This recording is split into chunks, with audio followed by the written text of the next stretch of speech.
성도 여러분, 우리가 예수님을 믿는다라는 것, 내가 예수님을 믿는 사람이다라는 것은 어떤 의미일까? 내가 예수님을 믿는다라는 말은요, 내가 예수님을 나의 주님으로 믿고 또 내가 주님이 말씀하신 그 말씀에 헌신하고 이제는 나는 그분의 말씀대로 살아가기로 다짐하는 예수님의 제자가 되기로 결심하는 것. 여러분, 이게 예수님을 믿는다라는 것입니다.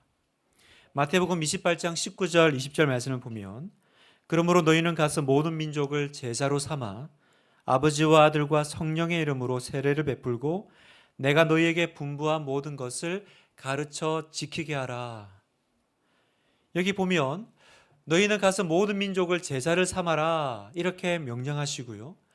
모든 민족을 제자로 삼는다라는 건 밑에 보면 내가 너희에게 분부한 모든 것을 가르치고 가르칠 뿐만 아니라 또 뭘 해야 됩니까? 지키게 하는 것. 가르치고 지키게 하는 사람, 그 사람이 되게 하는 것이 바로 제자 삼는 거라는 거예요. 그래서 여러분, 우리는 예수님을 믿고 난 다음부터는요, 마치 대장간에서 철이 칼로 그렇게 다듬어지고 연단되어지고 만들어지는 것처럼 우리 안에 모든 불순물들이 빠져나가고 순결한 그리스도의 사람으로 점점 변화되고 변모되어 가야 되는 것입니다. 따라서 여러분, 신앙의 길이란, 예수의 길이란, 제자의 길은 그냥 주어지는 것이 아닙니다. 그냥 살다 보면 그냥 그렇게 되는 것이 아니에요. 고린도전서 9장 26절 같이 한번 읽겠습니다. 시작. 그러므로 나는 다름질하기를 향방 없는 것 같이 아니하고 싸우기를 허공을 치는 것 같이 아니하며 내가 내 몸을 쳐 복종하게 함은 내가 남에게 전파한 후에 자신이 도리어 버림을 당할까 두려워함이로다. 내가 내 몸을 쳐서 복종하게 한다라고 사도 바울은 고백합니다. 내가 나를 쳐서 하나님의 말씀에 순종하고 그 말씀대로 살려는 몸부림이 들어간다라는 겁니다. 저절로 되는 것이 아니에요.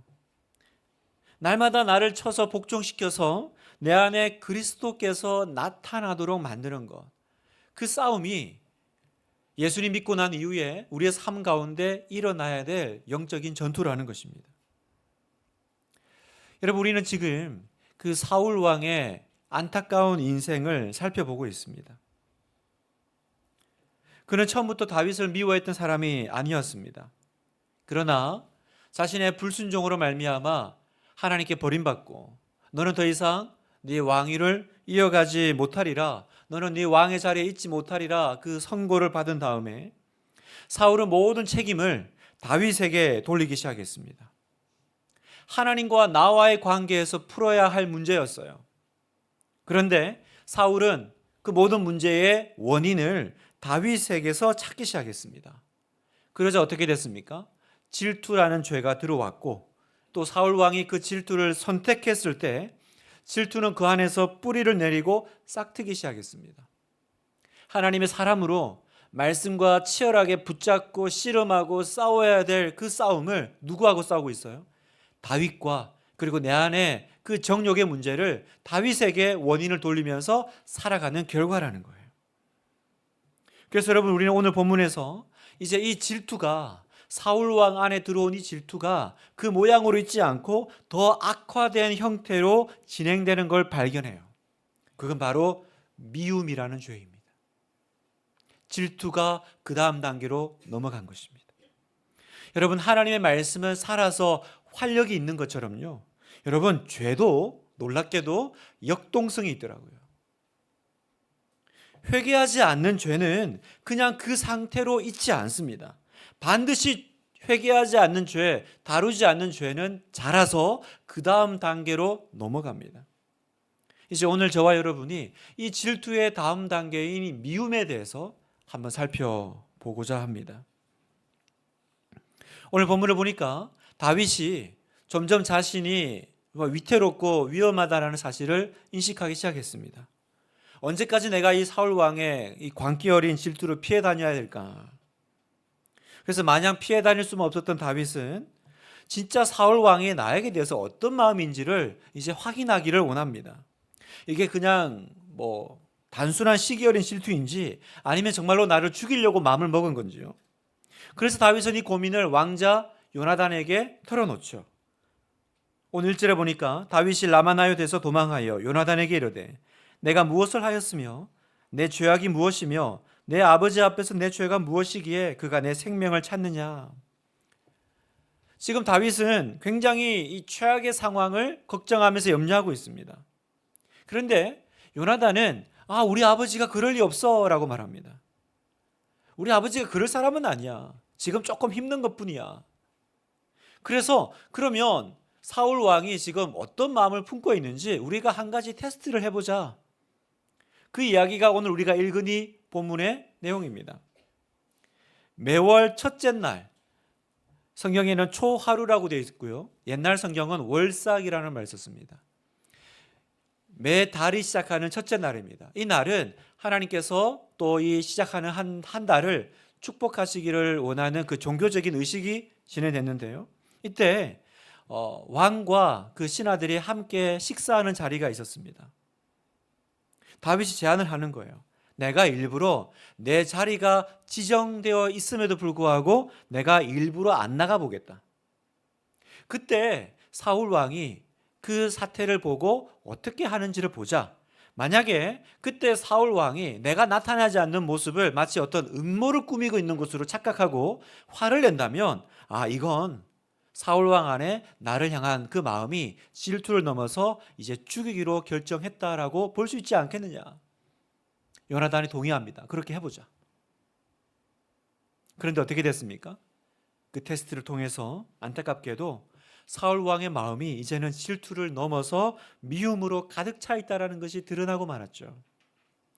오늘지는 않았지만 밑에 이제 그 상황들이 실제로 어떻게 진행됐는지 나오는데 27절에 보면 이튿날 곧 그 달의 둘째 날에도 다윗의 자리가 여전히 비었으므로 사울 왕이 그의 아들 요나단에게 묻되 이새의 아들이 어찌하여 어제와 오늘 식사에 나오지 아니하느냐 하니. 여러분 보세요. 사울 왕이 다윗을 이름으로 부르지 않아요. 이새의 아들이. 이게 무슨 뜻입니까? 분노에 가득 찬 사울은 이제 그 다윗이라는 이름조차도 거론하고 싶지 않은 거예요. 평소에 다윗이라고 불렀는데 오늘은 이제 화가 나고 분노에 차니까 이새의 아들이 왜 안 보이냐. 여러분 우리도 화나면 이렇게 표현 자주 합니다. 평소에는 내 아들이 그러다가 화나면 어떻게 돼요? 당신 아들이 어떻게 했는 줄 알아? 여러분 누가 여러분을 평소에 부르는 방식이 아니라 다른 방식으로 부르기 시작하면 조심하셔야 돼요. 우리가 애들도 부를 때 주원아 이러지 않고 김주원 그러면 조심해야 되는 거예요. 성이름 부르면 김인용 씨 이러면 조심해야 돼요.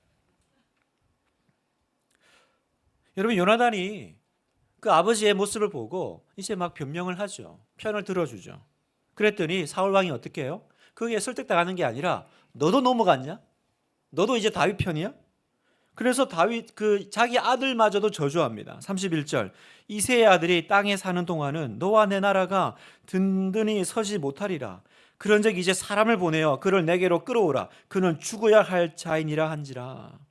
그는 죽어야 할 자인이라. 다윗을 향한 사울의 마음은 이제 질투를 넘어서 미움으로 가득 차 있다라는 것을 이제 다 드러났습니다. 뿐만 아니라 이성을 잃은 사울 왕은요, 이제 아들마저도 죽이려고 광기 어린 폭발을 이제 보이죠. 33절 사울이 요나단에게 단창을 던져 죽이려 한지라. 요나단이 그의 아버지가 다윗을 죽이려고 결심한 줄 알고. 다윗이 말이 맞았죠. 그 테스트를 통해서 사울 왕 안에 지금 이제 이건 질투로 있는 것이 아니라 질투가 이제 자랐구나. 그래서 정말 살기 어린 미움으로 지금 번져가고 있구나라는 게 다 드러났습니다. 자, 그 이후에 이 미움에 사로잡힌 이 사울 왕은 이제 본격적으로 다윗을 죽이기로 결단하고 다윗을 추적합니다. 그리고 다윗과 관련된 사람들을 죽여 나가기 시작하죠. 이제는 실제로 사람을 죽입니다. 그래서 이어지는 사무엘상 22장에 보면요, 도망쳐온 다윗을 숨겨주던 제사장이 있습니다. 사울 왕은 그 내용을 알고요, 그 제사장과 그 가족들과 그 가축들까지 다 몰살시킵니다. 사무엘상 22장 18절 보면 왕이 도액에게 이르되 너는 돌아가서 제사장들을 죽이라 하매 에돔 사람 도액이 돌아가서 제사장들을 쳐서 그날에 세마포 에봇 입은 자 85명을 죽였고 제사장들의 성읍 노베 남녀와 아이들과 젖 먹는 자들과 소와 나귀와 양을 칼로 쳤더라. 여러분 보세요.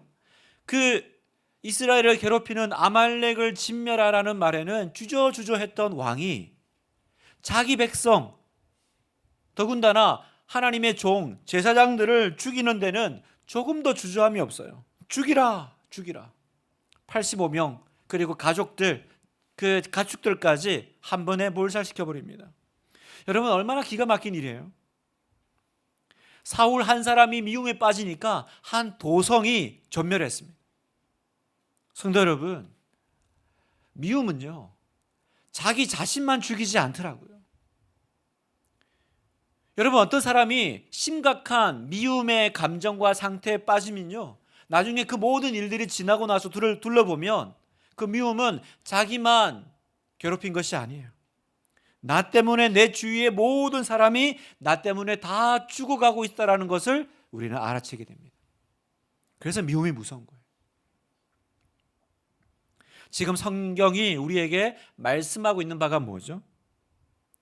절대로 여러분, 질투 안 하는 사람이 어디 있어?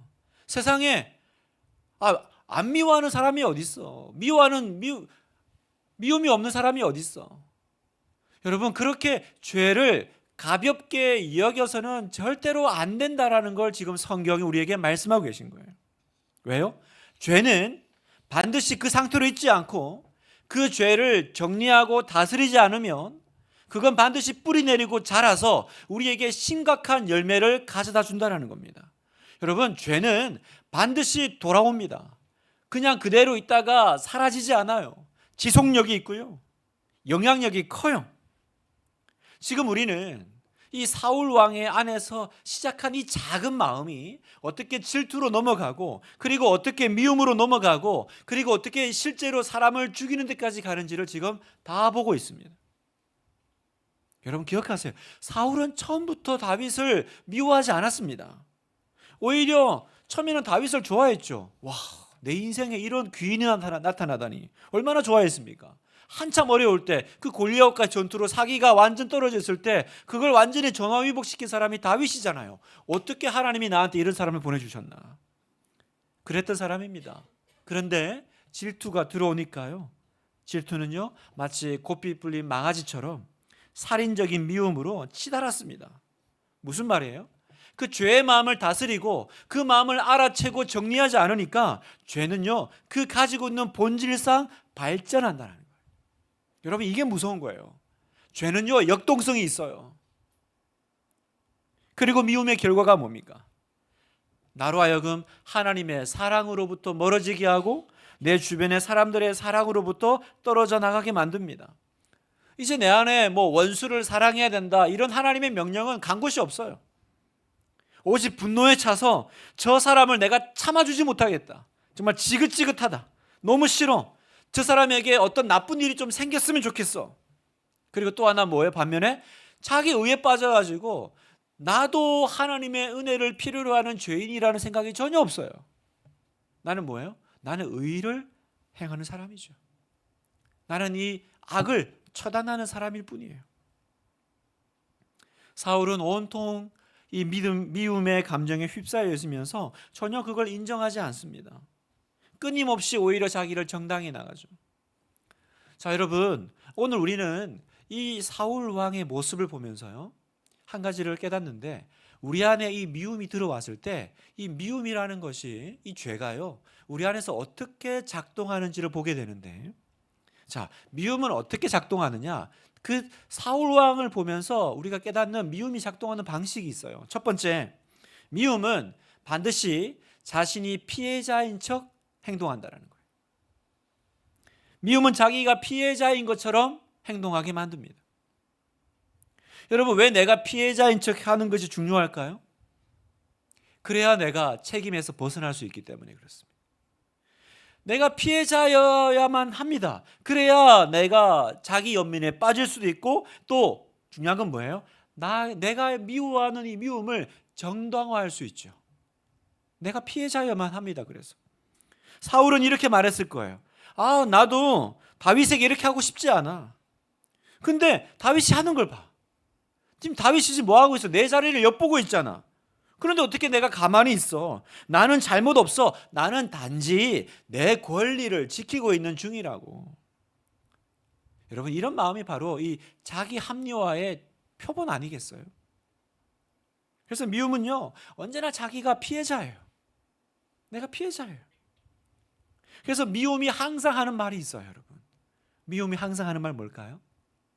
나는 배신당했어. 이 말 자주 합니다. 나는 배신당했어. 그래서 언제나 내가 박해당하고 공격당했다고 주장합니다. 여러분, 사울은요, 다윗이 자기를 배신했다고 주장했지만 정작 배신한 사람은 누구예요? 사울 자신입니다. 사울은 자기가 너무 힘들다고 얘기하지만 사실은 다윗을 가장 힘들게 하고 있는 장본인이 사울 왕 자신입니다. 그런데 피해자 사울의 눈은 이걸 전혀 못 봐요. 여러분, 피해자의 마음은 절대로 이걸 객관적으로 볼 수 없는 거예요. 두 번째, 미움은 항상 핑곗거리를 찾더라고요. 핑곗거리를 찾아요.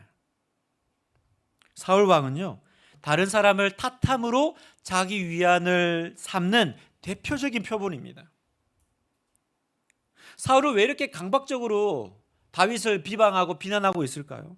정말 쉴 틈 없이 다윗에게 원인을 찾습니다. 왜 그러냐? 그래야 내가 이 사람을 마음껏 미워해도 그게 나한테 흠이 되지 않기 때문에 그래요. 그래서 더 이상 미움이 죄라는 이 인식 자체가 사라져요. 그렇죠?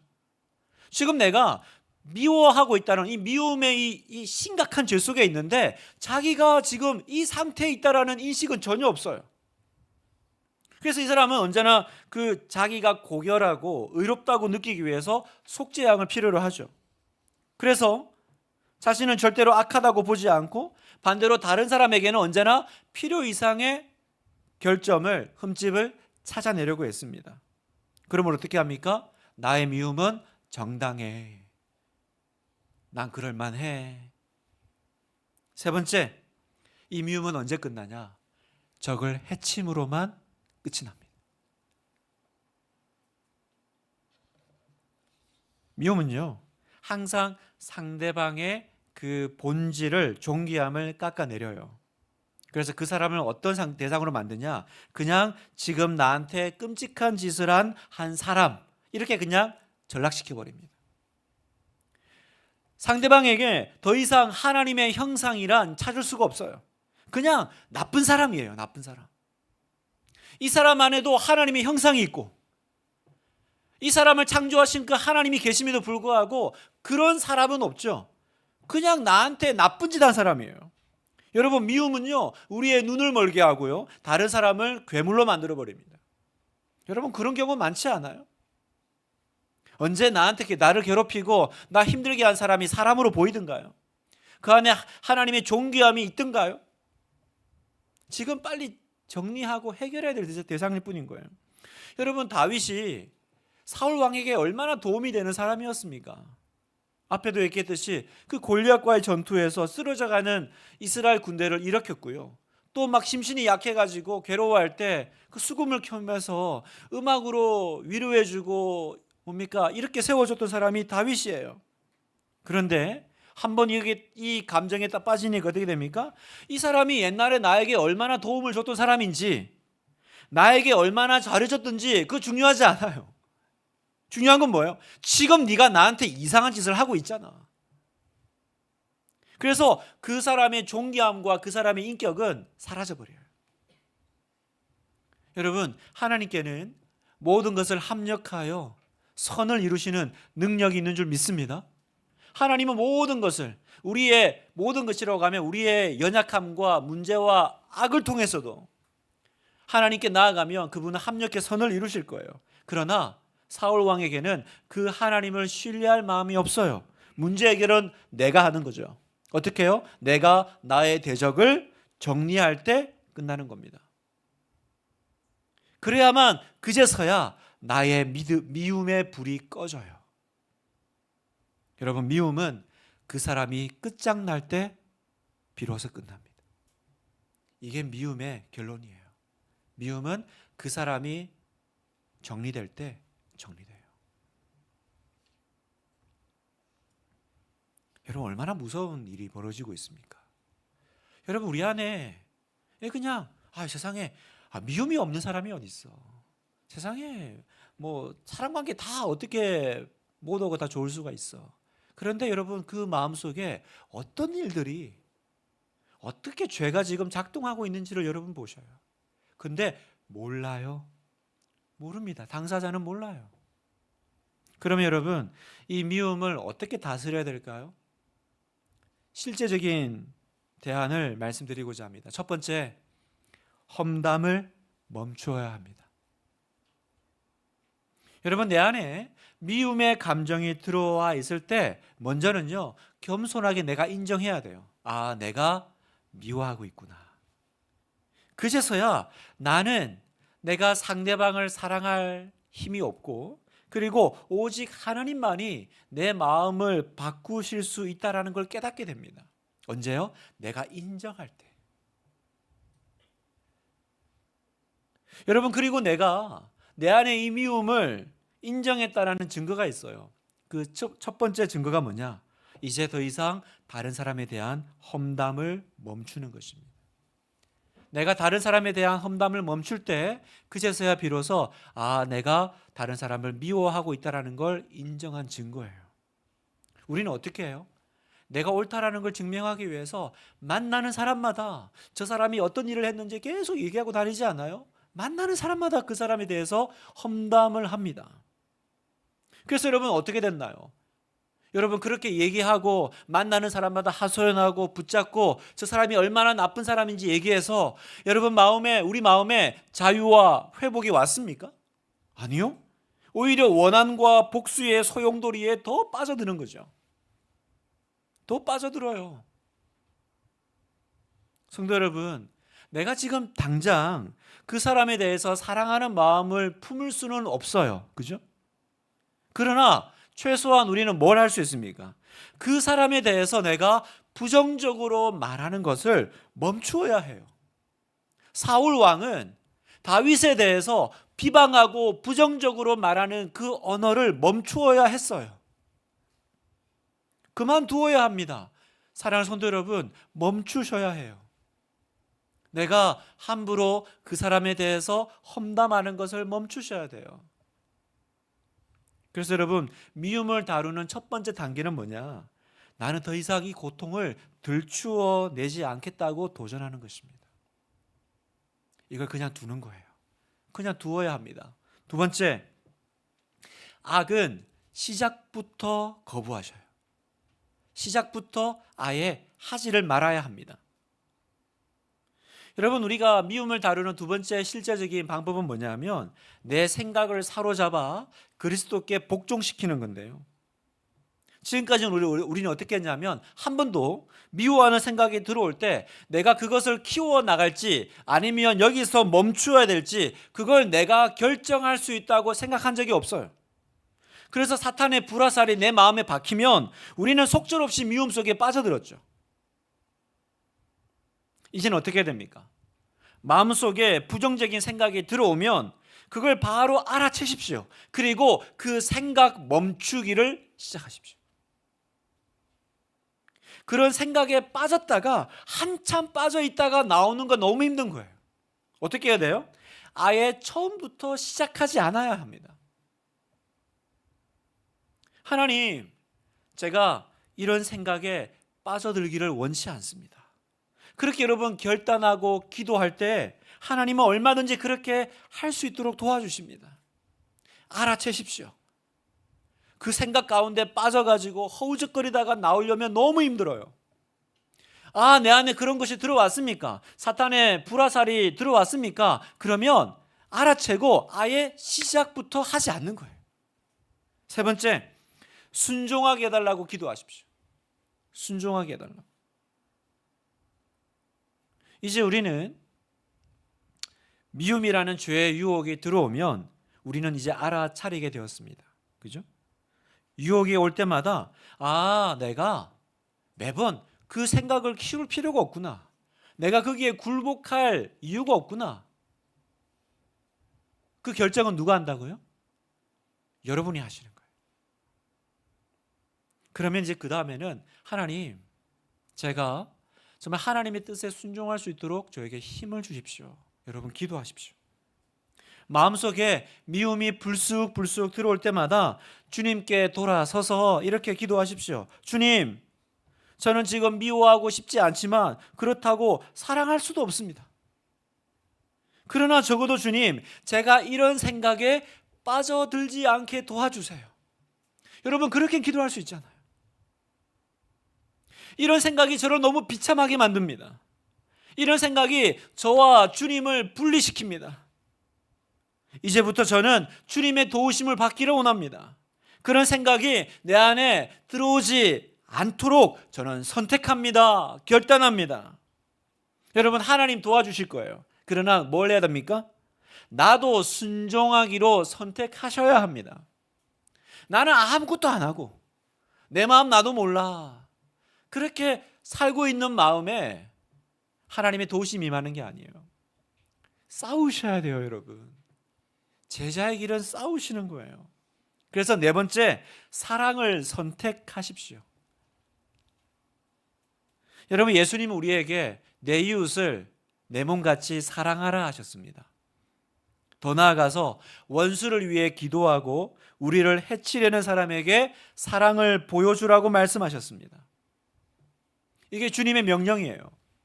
여러분 이 말씀이 의미하는 바가 뭘까요? 여러분 잘 들으세요. 제자는 살면서 반드시 이 말씀에 순종해야 할 순간이 찾아온다는 얘기입니다. 여러분이 신앙생활을 할 때 반드시 이 불시험이 찾아와요. 시험은 시험입니다. 그 불시험이 왔을 때 비로소 나의 믿음이 정결해지고 내 믿음이 증명되는 순간이 온다는 거예요. 여러분 신앙생활을 하면 내가 원수를 사랑하라 하셨던 그 말씀에 순종해야 할 순간이 옵니다. 왜 올까요? 아니 생각해 보세요. 예수님도 제자들에게 배신당하셨는데 그 제자인 우리가 왜 그런 배신의 순간이 없겠어요, 여러분? 스승이신 예수님도 그런 일을 당하셨는데 그분을 따라가는 내 삶에는 왜 그런 일이 없겠어요? 당연히 있다라는 거죠. 예수님은 우리에게 네가 미워하는 사람을 사랑하면 모든 게 좋아질 거다 이렇게 약속하지 않으셨습니다. 혹은 네가 사랑하면 그 사람과 좋은 관계가 다시 회복될 거야, 친구가 될 거야 이렇게 말씀하신 것도 아니에요. 그렇게 약속하지도 않았어요. 그런데 왜 우리 보고 사랑하라고 합니까? 그렇게 하면 좋아지기 때문이 아니라 우리는 그들을 사랑하도록 부르심을 받은 사람이기 때문입니다. 여러분 아멘이세요? 그렇게 하면 너에게 참 좋아. 그렇게 하면 내가 어떻게 참 만들어 줄게. 그 약속 때문에 하는 게 아니고요. 우리는 그렇게 살도록 부르심을 받은 제자잖아요, 여러분. 스승이신 예수님도 배신당하고 눈물 흘리시고 아파하셨는데 왜 그분을 따라가는 우리에게 그런 불시험이 없겠어요? 여러분도 배신 당하실 거예요. 여러분도 내가 원수를 사랑해야 되는 그 순간이 분명히 인생에 있을 겁니다. 그때 깨달으세요. 이때가 그때구나. 그때 여러분 그 시험을 통과하고 이기셔야 하는 거예요. 말씀을 마무리하겠습니다. 제가 여러 번 말씀드렸던 그 코리 텐붐 여사 이야기가 있습니다.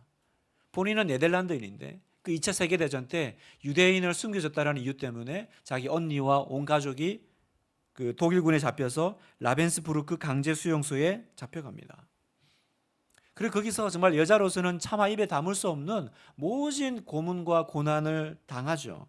끔찍한 아픔을 겪죠. 그리고 그 아픔과 수치를 이길 수 없었던 언니 베티는 감옥에서 죽습니다. 나중에 전쟁이 끝나고 이 코리 여사는 극적으로 살아남아요. 그러나 독일 이름, 독일 국기, 독일 지도만 봐도 온몸이 아파오는 증상을 겪습니다. 얼마나 힘든지.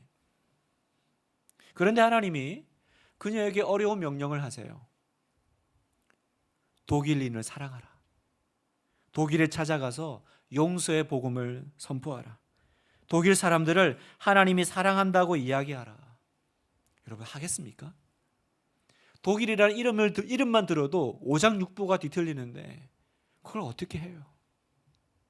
그러나 도무지 할 수 없을 것 같지만 하나님의 강권하심 때문에 독일을 갑니다. 그리고 독일 전역을 돌면서 복음을 전해요. 집회를 해요.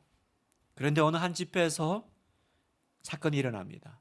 저 멀리 그녀가 아는 낯익은 얼굴이 보이는 거예요.